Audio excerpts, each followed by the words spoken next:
and welcome to week 3 and the wrap up. Wow, week 3. I know, it's really flying by. It's a lot of netball, isn't it? It is. It's good fun though. Yeah, it's nice to have like so many games on each weekend and just, love doing our catch-ups with it as well. Yeah. Have you had a good week? I have. I've had a bit of a busy week. Obviously, it's been Mother's Day. So went round, had a family barbecue because the weather's been so nice. I know. What else have I been doing? Just other bits and bobs. Painting the shed. Painting my shed bright yellow. It's looking fab. It's looking bright. It looks good. It does look good. A 60th birthday party for my uncle. Oh. Yeah, just lots of things. Action-packed, wholesome. I know, and I said last week I was getting bored because I didn't have anything to do, and now this like, give week, me a break. I know, I barely had time to watch the netball. No, I'm joking. I always have time for netball. Always. How's your week been though? Wedding filled, flowers, dress fittings, veil sorting, it's all kicking off now, but hopefully it'll be good. I've got my hair and makeup trial on Friday. Nice. So looking forward to that, which will be weird because I've never had my makeup done, so it'll be weird getting properly glammed up for the first time ever. So looking forward to it. I always worry if I ever got my makeup done, I don't necessarily wear too much anyways. Yeah. So I'm worried they'll just do it too cakey. Yeah, and I get the lines around my eyes. I'm wearing makeup all crow's feet. Yeah, I've got crow's feet. Represent. Because you're getting old. I know. Getting close to 30. Oh, what a time to be alive. I know. Anyway, should we get cracking? Let's with the games? netball.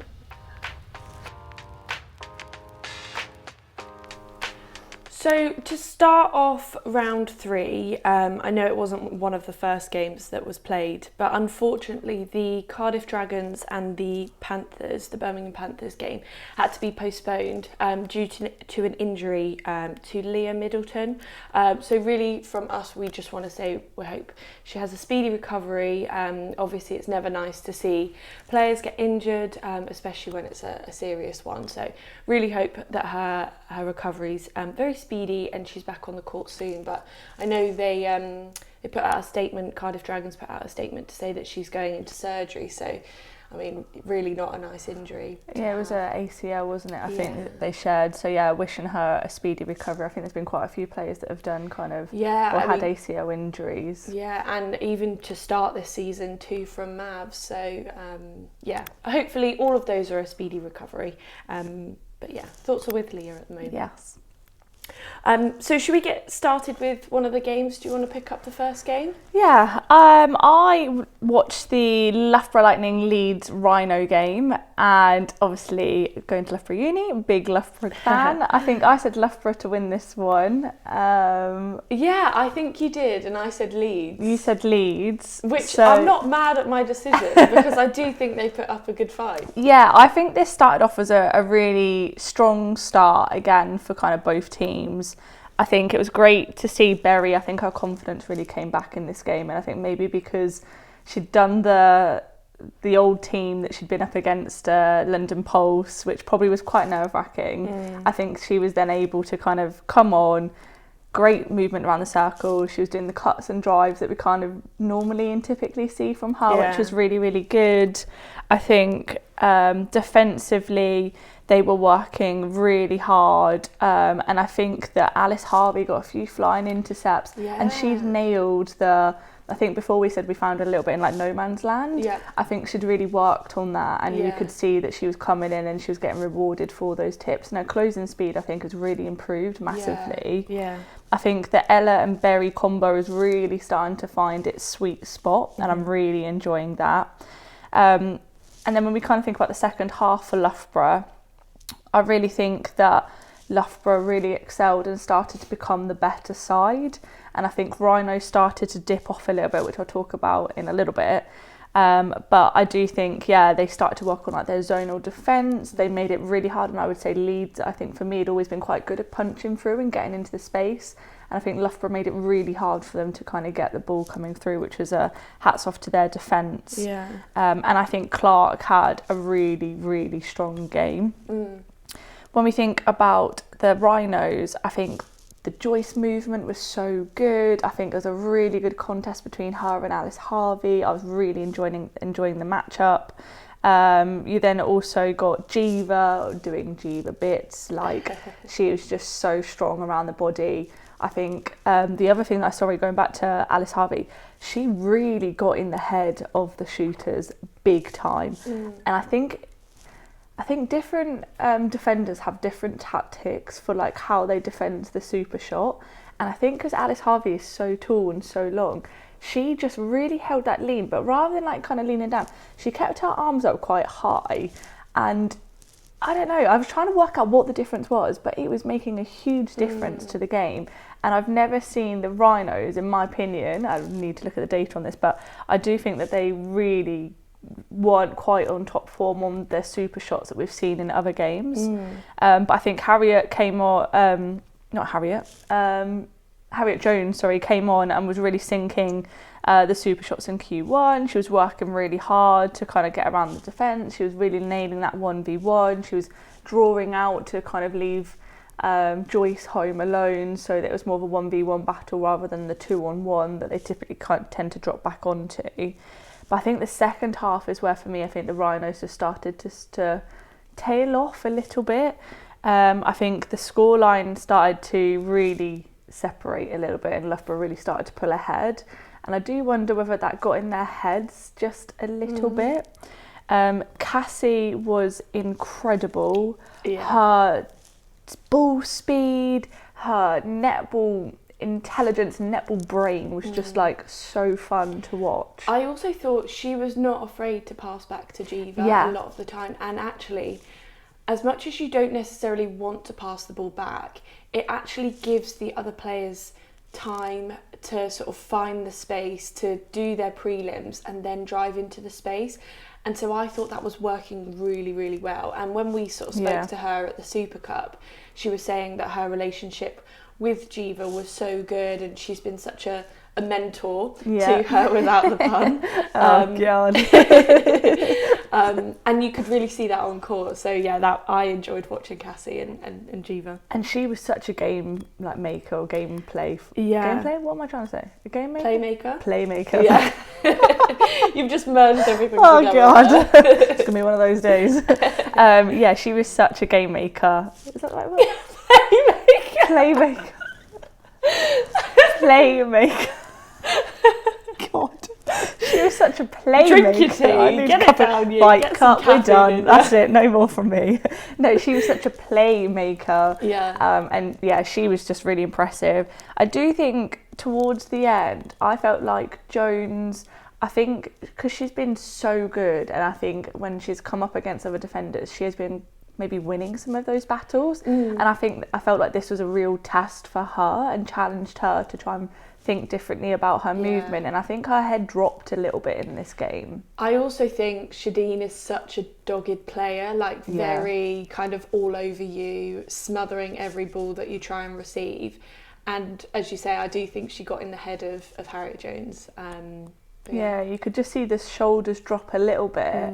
And I think easier said than done, but I would have been tempted to say, could she have gone off, taken a moment, had a bit of coaching? Because sometimes you just need a little bit of help to be like, am I missing something? Am I not seeing something? And I think that could have potentially benefited her play a little bit. And then I do think towards the end, I think Alice Harvey was doing such a good job on the super shots that they were just not quite at the accuracy that we've seen from them. So all in all, a really good game. I do think Loughborough looked like the better team on the day, but I do think there were some moments of brilliance from Rhinos that I think should fill them with some confidence, that I think they could come back strong next time around.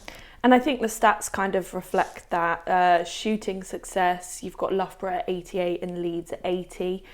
So already, I mean, we mentioned it, don't necessarily think they were fully on their super shot.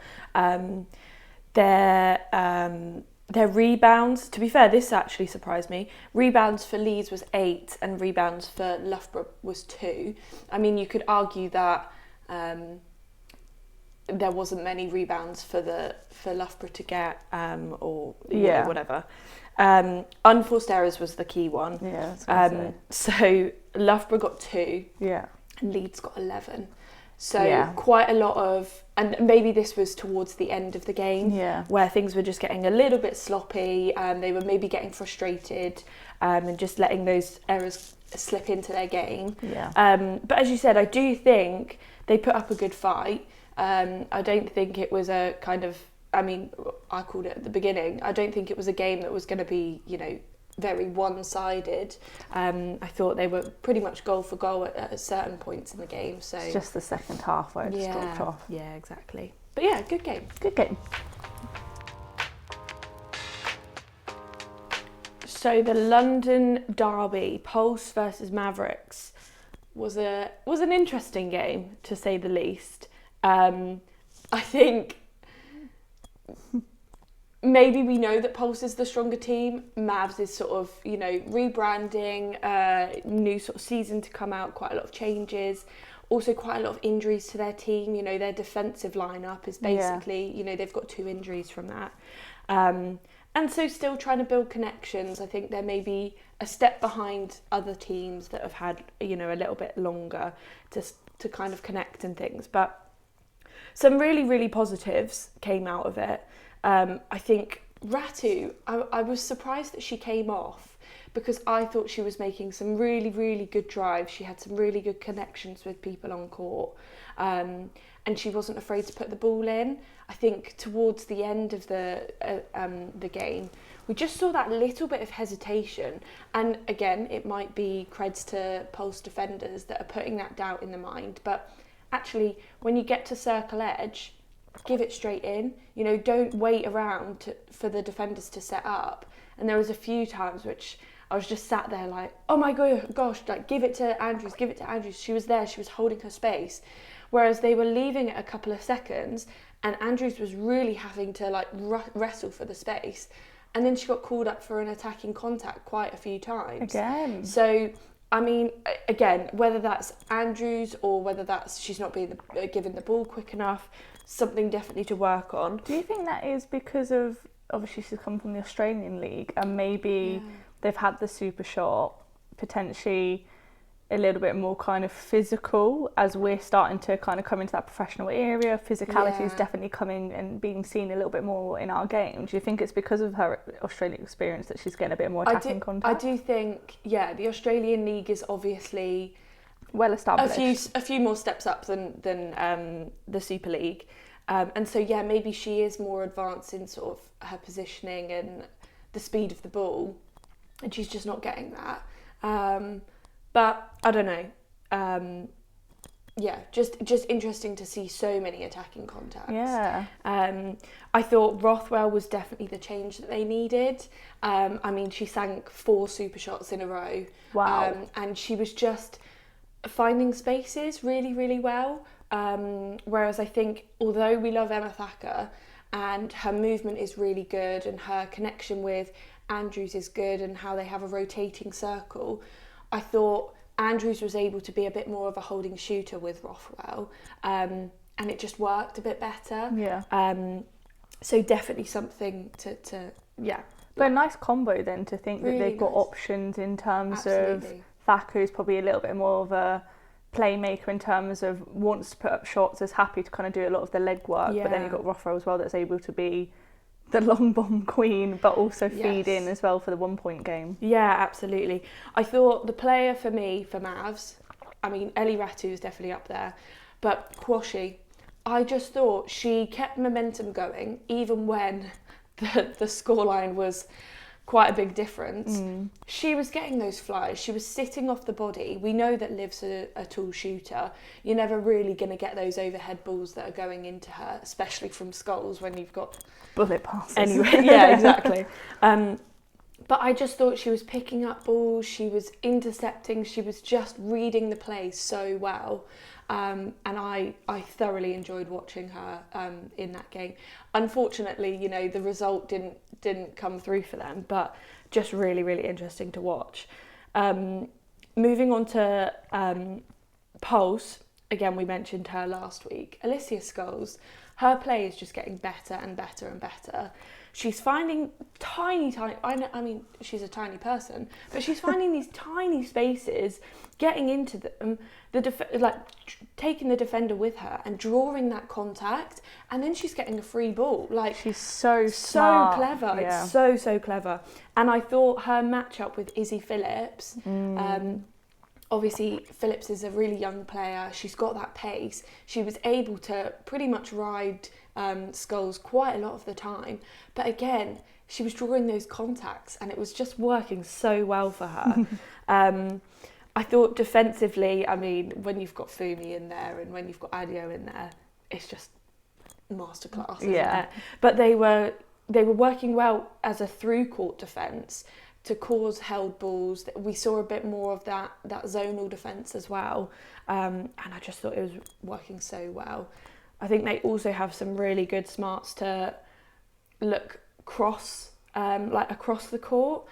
I'm always told, never go a diagonal pass. It means that the ball's in the air for longer and it's easier to intercept. But the smarts to do that at the right point in time, so good. And it just means that the court then opens up. I Great thought, game. Yeah, I thought it was really, really good. I did think it was very smart from Sandberg as well to use their whole bench, get the combinations out, give the players time on court and time to prove themselves. We mentioned Sophie Kelly coming out.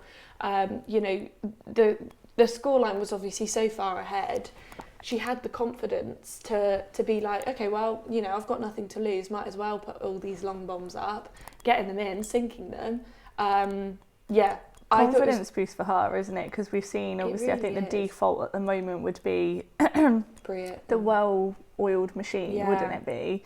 So you'd stick with your kind of starting two, but it must have been a nice confidence boost for her to come on and be like, do you know what, it's my opportunity, I'm going to try and shine, and then smash all the long bombs. Exactly. She must be feeling pretty good that she's going to be a strong option for future rotations, switching people in as well, which will be good. Yeah, no, really, really interesting game. The stats for this was quite interesting as well. So from a goals perspective, Mavs were sitting apparently on here as 22, Pulse were 52. From a scoreboard perspective, so the score it finished the whole game, obviously think about the super shots coming into this as well, was 78 London Pulse, 42 from London Mavericks. Super shots wise, Mav put up 10 and Pulse put up 13. So a little bit closer actually. Shooting success, this is where I think we really see the difference. So as you'd expect, London Pulse was at 89% and the Mavericks were 74%. So as you can see, the difference is quite big there, and I think you could see that on the court. Yeah, you could see that, and I mean, I mentioned it briefly. I think it wasn't even just like the shooters were getting it in hands and missing it. The shooters weren't getting the ball in hand. Pulse were doing such a good job at putting doubt in the minds of the feeders, and they just weren't getting the ball into circles, so they weren't having the opportunity to shoot. So, although you want the shooting stats to be a bit higher, you want their accuracy to be a bit better. Actually, if they don't have the ball in hand, then they can't deliver. And a couple other things was actually unforced errors. I would say both were fairly high, 15 for the Mavs and 11 for Pulse, which I found quite interesting. But pickups, as you'd expect, intercepts were high for Pulse, 14 and 8 on the intercept. So, as you'd expect, Pulse doing what Pulse does best, which is their strong defensive lineup. And I do think they're, looking back in their previous games, in the previous rounds, I do think they're going to be the ones that everyone's wanting to beat. We saw Loughborough have that wobble against Pulse. We've seen Thunder maybe not come out as strong in a few of their games. But Pulse has been solid throughout. I know it's only 3 rounds, but I think Pulse is going to be the ones that Are they warming up for their win? Who knows? Absolutely.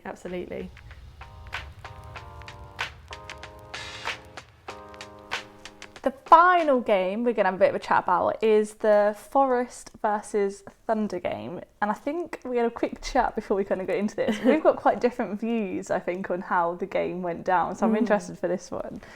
So for me personally, when I think about the Forest team, I think they started off well, and I think Chelsea was trying to work out what different combos could work against this Thunder team, and for me, I just felt like it just looked like Thunder were the better, well-oiled machine.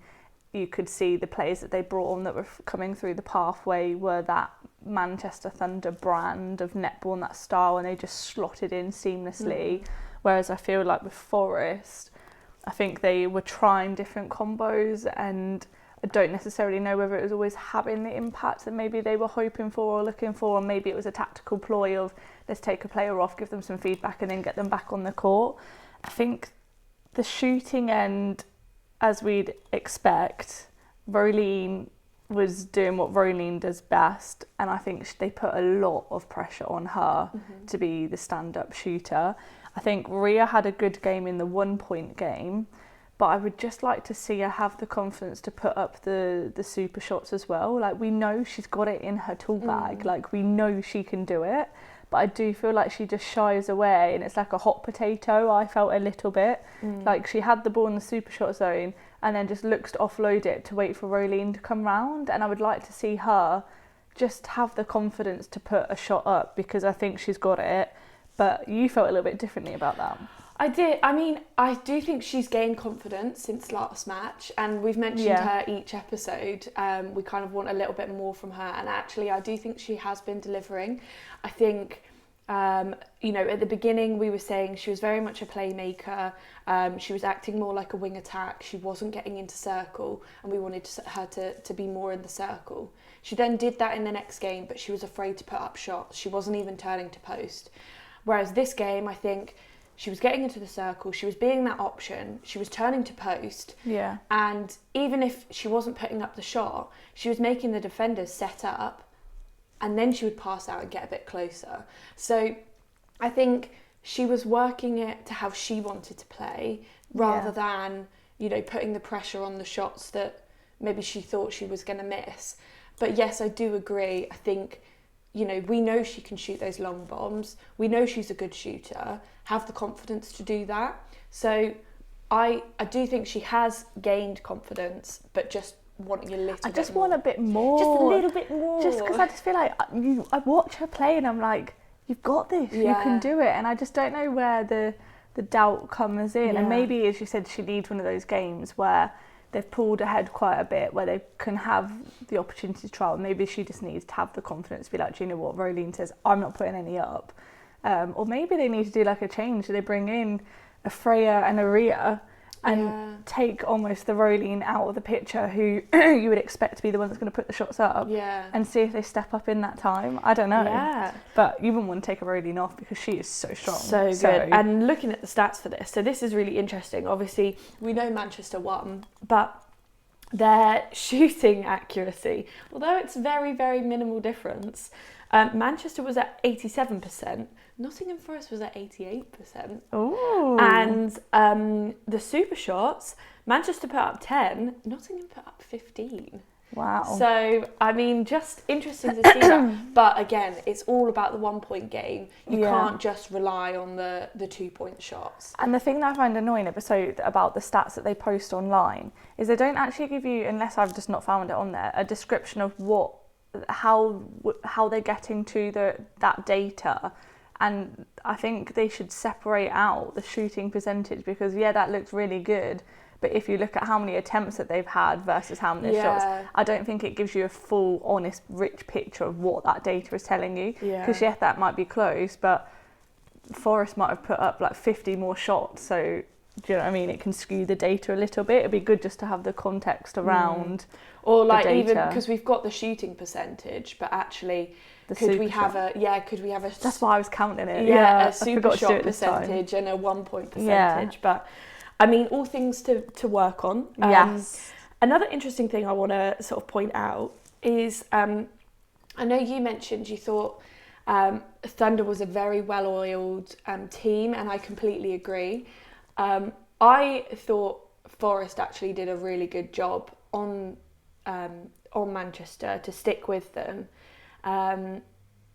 And you, correct me if I'm wrong, you thought maybe there was a few unforced errors, there was a few, less... I think there just wasn't, for me, I just felt like sometimes some of the errors that were coming in were almost maybe the panicking a little bit on the ball, and it was like, I can't get through, I don't know who to go to. And we've all been there before, and we've all done those passes, and it's fine, but you're like, okay, right, if I panic, just go back. Like the Rhinos weren't afraid to go all the way back to Diva to then bring it all the way back up through the court. And I think they were then just forcing some of those cross-court balls that like Manchester are just so drilled at, that I think you're almost better trying to play yes, it's a little bit more painful, and ideally you'd get to post as quickly as possible, but if you can protect the ball and get the ball to the post so you get the goal, ultimately that's the most important thing. As soon as you let it go and you lose it, you then potentially lose the next centre pass, and then you're suddenly going from like 1 point behind to a few points behind. So I think for me, I just felt like there was just congestion, I think was how it was spoke about with some of the commentators, and I would completely agree. And I think it was really nice seeing Neve Cooper come back on, because I think she helped with some of that congestion. I think obviously she started off, so she got to see the game kind of playing out, and I think when she came on, she was able to disrupt the space a little bit more. Well, I think they said Manchester had such a deep second phase from a centre pass that they were actually able to get their 3 passes and they were at post, whereas Nottingham were finding it a little bit hard because they weren't getting that depth. And as she said, I do think Neve Cooper sort of brought that and was driving to the pockets. But just going back to the unforced errors, obviously Nottingham did have a higher count of unforced errors. They had 16 compared to Manchester's 7. However, it looks like that Forest actually had a bit of a cleaner game in terms of penalties. So they only had 19 penalties over a whole game, whereas Thunder had 39. Wow. And so usually we see the penalty count being a bit higher for the team that's maybe not winning. Because you see that frustration, you see that sloppy work around the players, maybe causing contact, obstruction, just because you're getting that frustration, and you're doing silly things like that. But clearly Manchester need to clean up a little bit. I think Manchester, their ball speed was just impressive, and I think their through court finding the space was incredible. I did want to give a bit of a shout out to Shannon, who it was Shannon Malik, that is. She's a 17-year-old that came on. Obviously, they had injury with Anya, so she wasn't able to play. Everyone seems to be cast with injuries at the moment. Poor Manchester Thunder. I think they were there thinking, what else? Who else can get injured? So we got to see Vander go back into goal shooter. Shannon comes on, 17 years old. She had 8 goals to her name and 10 feeds, and was sinking super shots. She was really impressive for someone of that age to come on and play against this calibre of kind of team. I think that just goes to show like Manchester's pathway and how strong it is. And I love the fact they picked a pathway player as well that was able to come in and slot in with that environment. It's really nice to see that they're giving that opportunity to the pathways. Like sometimes we've seen it with, I don't know, I've seen it in SSN, like they've had pathway players they could choose, but then they go and pick someone else to kind of come in, and it's really nice that they're investing and they believe in their pathway as well. So really, really like seeing her coming in. And I've got down there as well, like the depth that they had was just, impressive in the game, like really, really good. Yeah, overall a very strong game for both teams, I think. But obviously Manchester just got the win there. Yeah, and that game finished 81-65. Yeah.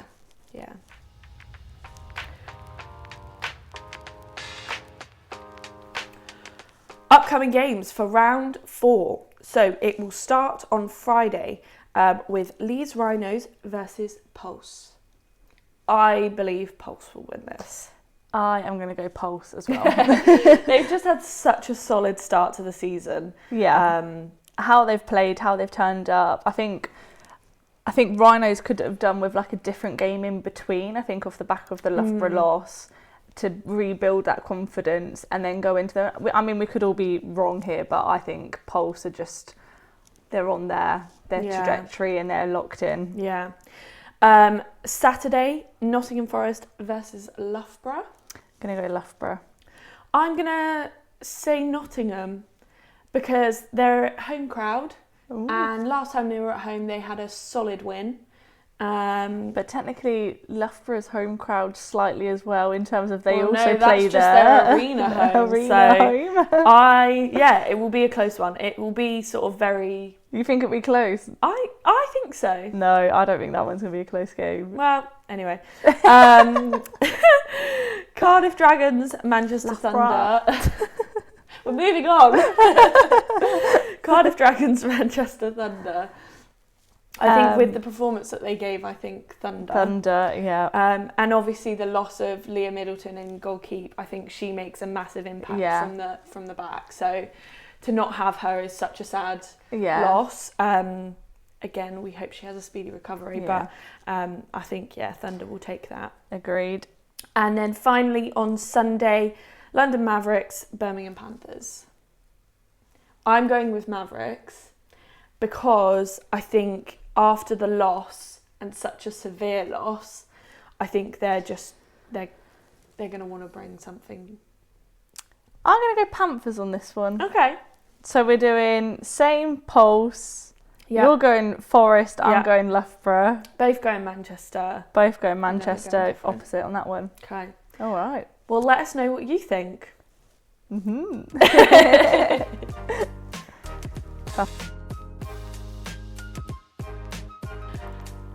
that's the wrap up for round 3.